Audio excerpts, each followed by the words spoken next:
Tollywood star hero Balakrishna హీరోగా నటించిన 'Daaku Maharaj' cinema block buster hit అయింది.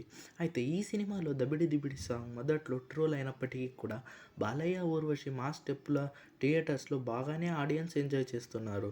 అయితే ప్రస్తుతం ఈ సాంగ్కి గ్లోబల్ వైడ్గా రీచ్ వస్తుంది. జపాన్కు చెందిన నలుగురు అమ్మాయిలు కలిసి 'దబిడి దిబిడి' సాంగ్కు స్టెప్పులు వేస్తూ రీల్ చేశారు. ఇందులో లిరిక్స్కి పర్ఫెక్ట్గా సింక్ చేస్తూ మాస్ స్టెప్స్తో అలరించారు. ఈ రీల్ ప్రస్తుతం సోషల్ మీడియాలో తెగ వైరల్ అవుతుంది. నటి ఊర్వశి రౌతేలా కూడా ఈ రీల్ను తన అధికారికంగా ఇన్స్టాగ్రామ్లో షేర్ చేసింది. దీంతో ఈ మధ్య తెలుగు సాంగ్స్ గ్లోబల్ వైడ్గా రీచ్ వస్తుందని హ్యాపీగా ఉందంటూ టాలీవుడ్ ఫ్యాన్స్ కామెంట్లు చేస్తున్నారు. ఈ మధ్య టాలీవుడ్ ప్రిన్స్ మహేష్ నటించిన 'గుంటూరు కారం' సినిమాలోని 'కుర్చీ మడతపెట్టి' సాంగ్ కూడా గ్లోబల్ వైడ్ ట్రెండ్ అయింది. అంతేకాదు ఇప్పటి వరకు ఈ సాంగ్ 700 మిలియన్లకు పైగానే వ్యూస్ వచ్చాయి. ఇక 'ఆర్ఆర్ఆర్' సినిమాలోని 'నాటు నాటు' సాంగ్ కూడా బాగానే ట్రెండ్ అయింది. అయితే ప్రపంచంలో అత్యధిక సోషల్ మీడియా వినియోగించే దేశాలలో భారత టాప్లో ఉంది.